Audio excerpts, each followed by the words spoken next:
مفتی صاحب، آج کل معاشرے میں نکاح یا شادی وغیرہ کی جاتی ہے تو برادری میں ہی کی جاتی ہے۔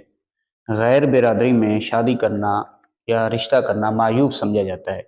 کیا غیر برادری میں رشتہ یا نکاح وغیرہ کر سکتے ہیں یا نہیں کر سکتے؟ بسم اللہ الرحمن الرحیم۔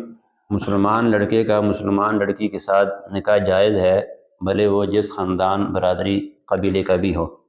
البتہ نکاح میں کف اور برابری کا خیال رکھا جاتا ہے، یعنی لڑکا لڑکی کے ہم پلہ ہو، تعلیم میں، مال میں، اسی طرح پیشہ اور صنعت وغیرہ میں لڑکی کے ہم پلہ ہو۔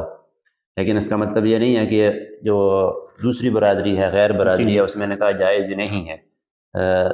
برادریاں اور خاندان یہ تو اللہ تبارک و تعالیٰ نے تعارف اور پہچان کے لیے بنائے ہیں۔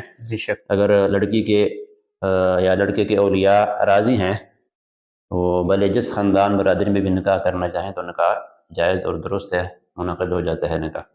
تو کیا مفتی صاحب سید برادری کا غیر سید برادری سے نکاح درست ہے؟ جی بالکل درست ہے۔ میں نے پہلے عرض کیا کہ مسلمان مرد کا مسلمان عورت کے ساتھ نکاح جائز ہے، بھلے جس خاندان قبیلے کی بھی ہو۔ لہذا سید اگر لڑکی ہے تو وہ غیر سید لڑکے سے نکاح کر سکتی ہے۔ نکاح میں کف کا اعتبار اس لیے کیا جاتا ہے تاکہ میاں بیوی ہنسی خوشی زندگی گزار سکیں اور ان کا مزاج ایک دوسرے کے مطابق ہو۔ باقی جو برادری بھی ہے اس میں نکاح جائز ہے۔ صحابہ کرام اور اسی طرح تابعین نے دوسری برادریوں میں نکاح کیے ہیں اور اس پر بے شمار مثالیں موجود ہیں۔ تاریخ اور سیرت کی کتب میں ایسے بے شمار واقعات ملتے ہیں جہاں صحابہ کرام رضوان اللہ علیہم اجمعین اور تابعین نے دوسری برادریوں میں نکاح کیے ہیں۔